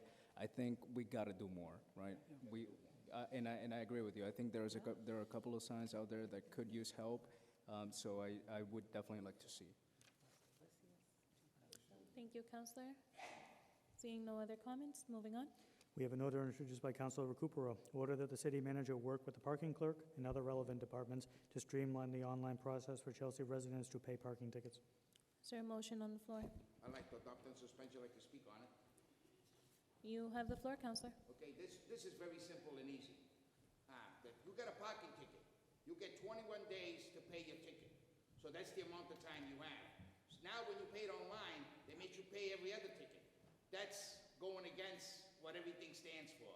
If you have 21 days, you shouldn't be forced to pay all your ticket at one time. They do that online. You can, if you have one ticket that's due at that time, they say, okay, you got to pay that ticket plus any other ticket that you owe. If your tickets are not due, you shouldn't have to pay it. So it should be streamlined where more or less, if you have 21 days to pay your ticket, that's what you have. Otherwise, why do you got 21 days? You shouldn't force somebody to pay their tickets all at once. Because you shouldn't. That's not, that goes against everything you stand for. If you give someone 21 days, they have 21 days to pay it. That's what you should do. If that's what you do. But it's not done like that when you come and you go downstairs and you pay it online. If you pay it online, if you owe another ticket, regardless when it's due, you have to pay them all together. And I believe that's wrong. Thank you, Councilor. Madam President. Councilor Jimenez. Can I ask a question of the city manager on this? Is that allowable? Yes, just suspending the rules. Suspend the rules and ask a question of the city manager. Absolutely. I am curious. I don't want to give up too much of how many parking tickets I may or may not have gotten in the past. But I believe that I have had multiple tickets at one time that I have been able to pay one at a time. I just not sure if you know off the top of your head whether that is. but maybe I'm misremembering. I feel like that is doable right now, maybe not. Yes, parking stickers, parking tickets are allowed to be paid one at a time in the Treasury office. What the councilor is referring to is the app, right, or the website. The software has the ability to allow the residents to pay. However, it was an operational change that was made by Treasury actually a couple of years ago. So it is a recent change, and what they found essentially is that a very small number of people were paying the last ticket because it was preventing them from getting a license or registration, right? And they would only pay the ones that were due at the time, and maybe breaking the system a little bit, getting a release from the RMV, and then it would essentially make just a recurring loophole. So they removed that ability on the website. We do have the ability to turn that back on, but our city council, our city clerk, and our treasurer are concerned essentially that it provides a loophole for residents who have very old outstanding tickets. Councilor Recupero. I don't know what the city clerk is telling you, and I don't know how it works. But what's important here, if you owe a ticket, you have 21 days to pay it, regardless of what it is. There is no loophole, because when you go downstairs, you can pay it individually downstairs. But to put it online, you should have the same ability. You should have 21 days. The loophole that they give you, because if you owe tickets, after so many days, it goes to the registry, and you still can't get your license. So I don't know why they're making you pay all of them at one time. Some people can't afford to pay them all at once. They only pay the one that's due. So by you not allowing them to do that, what you're doing is you're nickel and diming these people to pay that ticket and all the other ones to go along with it when they have 21 days to do it. So you contradict your own self. The city contradicts itself. If you give someone 21 days to do a ticket, that's what it is. It should be 21 days. You can't say to somebody, you come inside the office and you can take more time. But if you do it online, you can't. That's unfair to a lot of people. Councilor Taylor. I would just ask one simple question: is how can we get an adjustment on the app to take care of that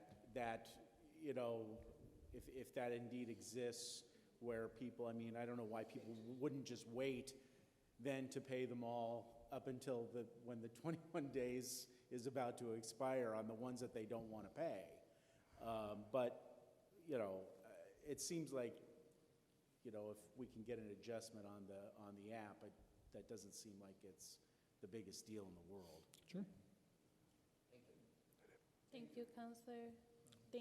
Councilor Sandegate. So if you do revert it, it would mean that the loophole was available again.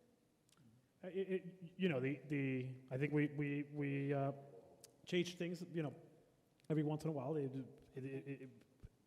It was possible in the past. We reversed it. We can reverse it back and see how it works. And if there's issues, I will let the council know. Thank you, City Manager. All right, moving on. Next, we have an order introduced by Councilor Recupero. Order that the city manager look into the feasibility of providing all homeowners. Take that out. All right. Remove that. Councilor Recupero is removing that order. Moving on to the next item. We have an order introduced by Councilor Recupero. Order that the city manager look into the feasibility of increasing the statutory property tax exemption for veterans in the city of Chelsea. Adopt under suspension. Is there no objection? I can speak on it? You have the floor, Councilor. For 30 some odd years, the state allows a maximum to give to veterans. This city has very little veterans. The city for some 30-some-odd years hasn't given anything to them. It's been the same standard. So I believe that the standard should change, and you should help the poor veterans that are here. Thank you. Thank you, Counselor. Moving on. Oh, Counselor Taylor. I also want to say that, just briefly, that I think that we all probably need to pay more attention to this specific group of people, albeit it's a small group, but seeing, that we spend a lot of money on a lot of different things, and this group of people has had to deal with the same amount of money for decades without an increase in any of this. We should max out to these people. I'm in full agreement with Councilor Recupero, and that in the future, I think we all need to be a little bit more mindful of our veterans that have served this country in defense of all of our liberties, regardless of what our opinions are about any particular subject. So this is very important, I feel. Thank you. Counselor Sanegate. Show my support as well. When I first read and saw what we were giving and what the maximum was, I realized that we could do much, much better. So I'm glad that Councilor Recupero brought it to my attention, and am in full support of the maximum as well. Thank you, Counselor. Counselor Teshi. Just also voice my opinion. I am also in favor of going the maximum. I think, we always talk about standing up for veterans, and this is an exact opportunity to do so. So thank you again to Councilor Recupero for bringing this forward. Thank you, Counselor. Seeing no other speakers, thank you, Counselor Recupero, for lifting this. Moving on. We have an order introduced by Councilor Recupero. Order that the Traffic and Parking Commission consider the installation of a speed bump between 130 and 132 Essex Street. Counselor Recupero. I'd like to adopt on suspension. I'd like to say something quick, briefly. You have the floor. I put for this bump to be there before. They put one already in the beginning of the street. So at the stop sign, the people stop and then they speed all the way down. So, and there's a lot of little kids that play there. So it would be for the safety of the young children that are there to install something like this. But the last time I went in front of the Parking and Traffic Commission, they said it wasn't warranted, but they don't live there, and they don't see the little kids play in the streets. I believe that it should be done to help the little kids that live there. My grandkids are some of them, they play. I don't have to worry about them being hit by, God forbid, by a car. Thank you. Thank you, Counselor. Moving on to the next item. We have an order introduced by Councilor Recupero.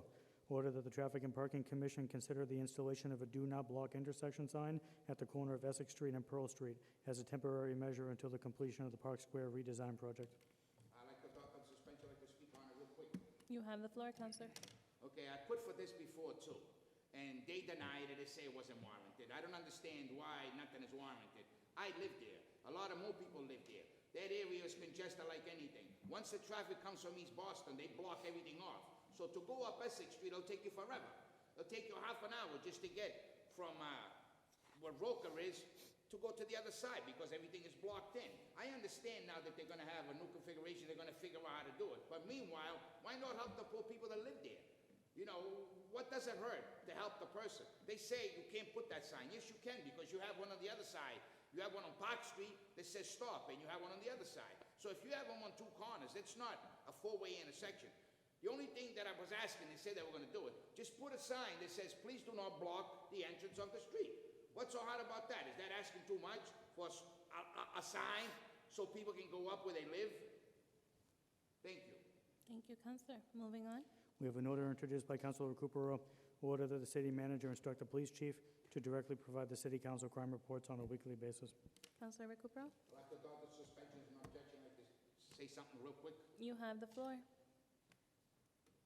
Before, we used to get the crime reports. Once a week, the city would tell us what part of the city is the crime, where it occurs, what kind of crime. I know everything is online, but it's okay to give us each one send it to us once a week to tell us exactly what type of crime we have, where it's happening, and where is the most dangerous part of the city. So there's nothing wrong with wanting something like that, even though it's online, but it's better to have it on a piece of paper where you can get it. So they have a statistical person over the police department because Chief Kai's hired one, or So that person is allocated to do that. So if you're, doesn't take nothing for them to do that. Thank you. Thank you, Counselor. Moving on.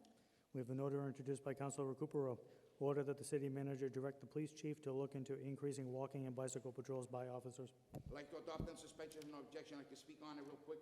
You have the floor. Okay, years ago, not too long ago, the police used to go on bicycles and at least go in the neighborhoods, and the people seen them in the neighborhoods. Right now, they don't see them at all. I don't know how hardly they see the cars, but that's a different issue. The point that they always argue is a simple one. They say visibility does not deter crime. If visibility does not deter crime, why do you have them on Broadway? That's a simple question. You got them on Broadway because you think that's going to deter crime.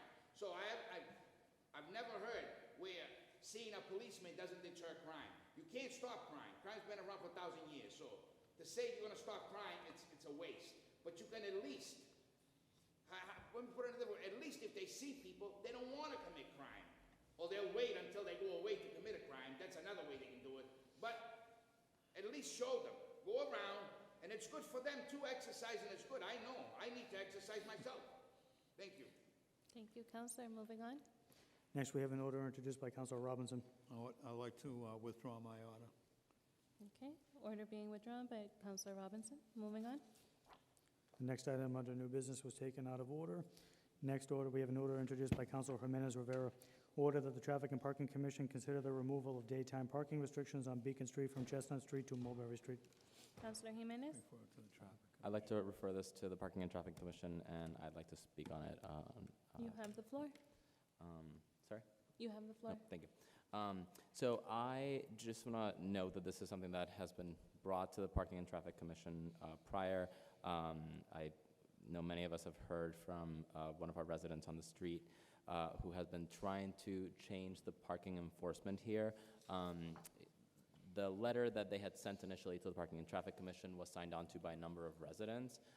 Then during the Parking and Traffic Commission, my understanding is that the residents did not attend to speak at the meeting. And so basically the thing is we have blocked off parking to only residents during the day because for the needs of the courthouse to make sure that people aren't parking on the street. However, according to the letter, multiple residents believe that that's no longer necessary. So I just want to make sure that we give another opportunity to the residents to go speak at the hearing so that then the folks from the Parking and Traffic Commission can really weigh the opinions of the residents rather than the need of the courthouse. If the residents are okay with the people from the courthouse parking there, who are we to say no? So I just want to make sure that residents have the opportunity to go up there again. Thank you. Thank you, Counselor. Moving on. Next, we have a resolution introduced by Councilor Jimenez Rivera expressing support for passage of the Cherish Act. Whereas public colleges and universities in the Commonwealth of Massachusetts are foundational to the workings of our regional economy. Madam President, I'd like to waive the reading and ask for a roll call vote, and I'd like to speak on it. You have the floor, Counselor. So this resolution is in support for the passage of the Cherish Act. This piece of legislation is currently at the State House, and there's an effort underway by the people who are working with the coalition, some in Chelsea, others across the state, to pass the Cherish Act statewide. Here in Massachusetts, we're really blessed with some of the best resource and well-known universities in the world, right? We have the Harvards, the MITs, the Tufts, you name it. However, we can't rest on our laurels for those institutions that are private institutions which aren't really serving the needs of all students across Massachusetts. And so this bill would really make sure that we in Massachusetts are supporting our public higher education system. Chelsea students are not going to Harvard and MIT en masse. A few students here and there will get into those great places. But a large number of our students are going to our community colleges. They're going to our public universities, the UMass system.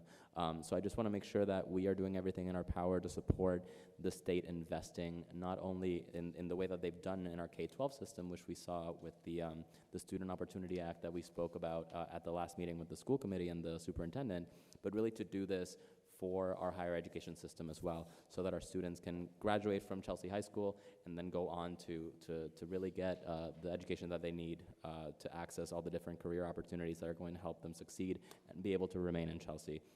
So that's why I have introduced this and would ask for my colleagues to support it. Thank you. Thank you, Counselor. Counselor Taylor. So, as is my policy, I am committed to voting no on any resolution that has to do with anything going on at the State House or any kind of partisan bill that comes up. Look, everybody's free to make their own decisions about whether to support this legislation. The Chelsea City Council is not the forum to address this. And I would suggest that everybody call our state representative and our state senator if they want to weigh in on this. But I would ask my colleagues to please, let's keep partisan politics out. I have done my part to try to keep partisan politics out of this body. And I would ask my colleagues to please vote no on this so we can keep the politics out and get to the business of Chelsea. Thank you, Counselor. Counselor Robinson. I'd like to offer an amendment to send it to our state delegation. Counselor Robinson is making an amendment to send it to state delegation. Is it included? It is already included, Counselor. Huh? It's included in the original order, your amendment. So we'll keep it to the original. Is that okay? That's fine. Okay. Okay. Roll call vote. Perfect. Moving on to a roll call vote. A yes vote will be to adopt. Councilor Tesher. Yes. Councilor Taylor. No. Councilor Vega is absent. Councilor Teneri Garcia is absent. Councilor Sanigat. Yes. Councilor Jimenez Rivera. Yes. Councilor De Jesus. Yes. Councilor Brown, absent. Councilor Recupero. Councilor Kelly Garcia. Yes. And Councilor Robinson. Yes. 8 in favor, 1 opposed, 3 absent. Order is adopted. Okay. That concludes our meeting. Do we have any public announcements or moments of silence? Councilor Recupero? My public announcement is simple. Don't worry, people of the city of Chelsea. We're going to try to help you with the problems with the parking and with the problem with leaving these trailers and everything that construction companies put around. I know I put orders in before, and we got from the city manager, and it's kind of hard to, how do you stop construction? I understand that, but there must be a way where we can help the poor people of this city. And there's hardly any room for parking. So I don't know what the situation will be, but at least they should, if the trucks are movable and they got tires, they should move them.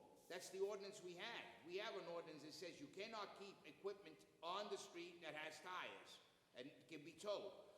The big construction equipment can stay, because how are you going to move them? You're going to need a big tractor trailer to move them. But the small little trailers that they have, we have an ordinance that says move them, they should be moved. Then what's the point of doing ordinances? An ordinance is a law that the city does. Once you don't follow your own ordinances, what is the point of having an ordinance? So we're going to try to do something. Thank you. Thank you, Counselor. Counselor Garcia. Quickly reminding our community members and our council that tomorrow is our first subcommittee on housing, which I'm super excited. Please be there if you'd like to hear more about our housing initiatives. Thank you. And shout out to the members of the subcommittee, Councilor Roberto Jimenez and Councilor Todd Taylor. Thank you. Thank you, Counselor. Counselor Jimenez. Just really quickly, on Wednesday, it's International Workers' Day. There's the May Day March that happens each year between East Boston and the city of Chelsea. It will be starting at 3:30 from Central Square in East Boston, and folks will be marching over to the city of Chelsea, to City Hall. So if anybody would like to join us that day, some of us will be there. Thank you. Thank you, Counselor. Can my colleagues remind me also if Green Roots has rescheduled their Earth Days? It was this past Saturday. The past Saturday. Okay, never mind. Sorry. Counselor Taylor. So I just wanted to let people know that the Chelsea Rotary Club is having its annual fundraiser this Thursday at at Anthony's of Malden, and it is a Kentucky Derby themed fundraiser. It will be a lot of fun. If anybody's interested in purchasing tickets, the tickets are $100, and you can either contact me. Well, that's probably the easiest way. My cell is 617-872-3174. If anybody wants, I would invite all my colleagues to support the Chelsea Rotary. We do a lot of good work in the community, and this particular fundraiser goes to take Chelsea kids this summer for Camp Rotary, and also for our high school scholarships for 5 Chelsea seniors. Thank you. Thank you, Counselor. Counselor Robinson. Yeah, I actually had the pleasure of joining the Red Sox Foundation and the Boys and Girls Club for the RBI League on Saturday. It was very impressive that the foundation came out to Chelsea, and Manny Delcamp, who actually pitched in the World Series, came out to interact with the kids. They gave away brand new baseball gloves to all the kids and gave away shirts and stuff for the parents. It was pretty impressive. Amazing. Thank you, Counselor. And I do have some moments of silence. Are there any other announcements? I will just briefly shout out our city manager for the amazing youth vigil that we had this past Saturday. It was incredible to see so many youth, so many different groups across the city join together for the ceremony. Thank you so much for leading those efforts, and for everyone within our departments and our school departments, our superintendent, for all the efforts that were put into making that happen. And I look forward to many more youth events in the city. With that being said, we'll move on to moments of silence. Councilor Robinson. The first is for my cousin, actually, my sister-in-law's aunt, Bernice Ann Nisi Dunn, who passed away at 96 years old. And also Gladys Dolly DeStefano, whose husband was a long-time city official on a bunch of different boards in the city of Chelsea, and my friend Paul Smith's son, who passed away, Derek Ty Smith.